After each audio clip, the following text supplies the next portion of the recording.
Alright guys, let's go ahead and go through these monitor settings, and while we're going through it, I won't just explain what they do, but I'll also give my recommendations. We're going to start at this advanced image adjust right here. So a lot of these features that Viewsonic is including especially this view mode, is they're kind of these default easy to set up features. So for instance, view mode, I can run through and select a lot of these different modes here to automatically change the color schemes and make them look a little bit nicer. So if I go back to standard, that's just standard, but then I can do these different gaming modes.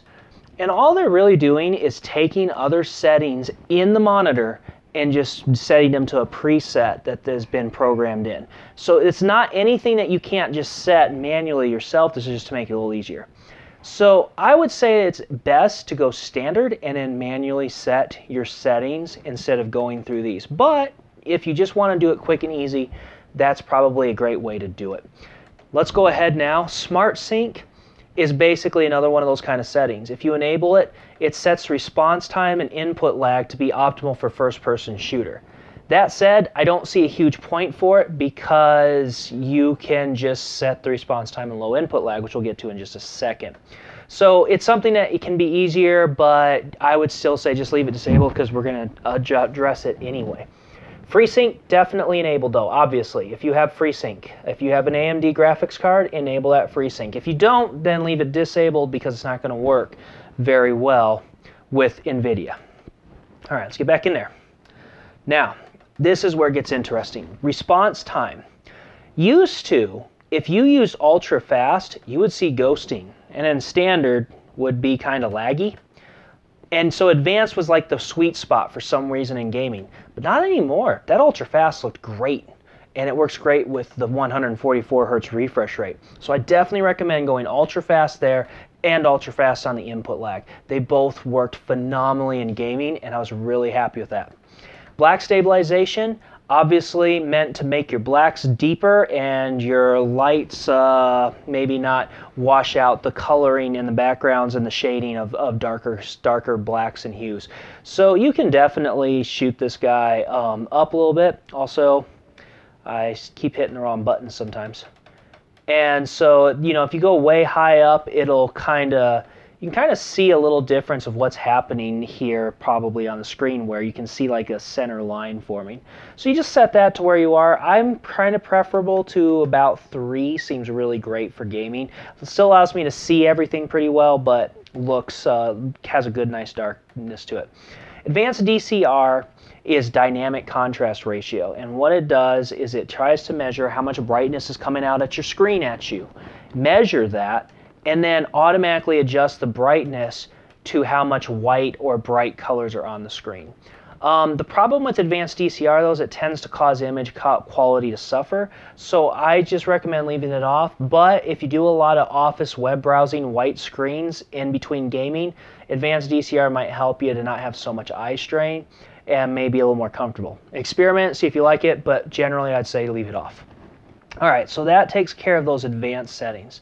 Now, if you use the view modes, they're going to disable these manual image adjust. So if you leave the standard view mode option set, then you can manually change these. So sharpness is exactly what it sounds like. It just sharpens the images. And quite honestly, it just, to me, looks a lot better. It's like a built-in anti-aliasing effect for the monitor, and 100 looked good to me. That's what I would recommend. Of course, you know. Dynamic contrast is basically like that advanced DCR, except there's only one level, on or off. So, and once again, same thing goes, though I kind of don't recommend using it. Blue light filter is kind of a cool thing here. This guy is going to help tone back the blue light that you are seeing so that you don't get eye strain. Since most of your nighttime and bedroom and office scenarios have yellowish hued light bulbs, the blue light is designed to help ease the offset of that eye strain from the light coming from the monitor compared to the light in the room. The way you would want to set that, pull up a white screen on the monitor, pull up a white piece of paper, and adjust this setting until the paper and the screen look the same hue of white, and that will really help your eye strain. I actually use daylight bulbs, so I'm going to turn the blue light filter all the way off, which would explain some coloring issues too. That will be one of the downsides of blue light filter, is you'll have some minor coloring issues where your colors may not look quite so vibrant. Alrighty, so yeah, that's it for that. Eco mode, of course, just power saving deal.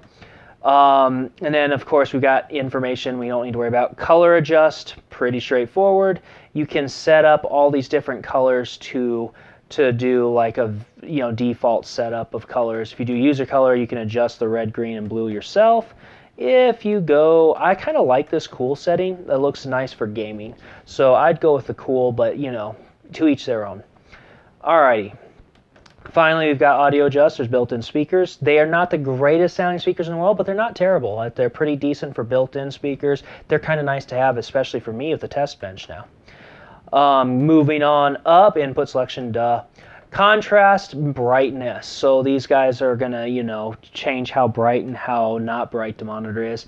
And honestly, what I've noticed is that for my room and my lighting and my gaming situations, I kind of like this 75 on each. That looks really good to me. So I'd kind of, recommend that.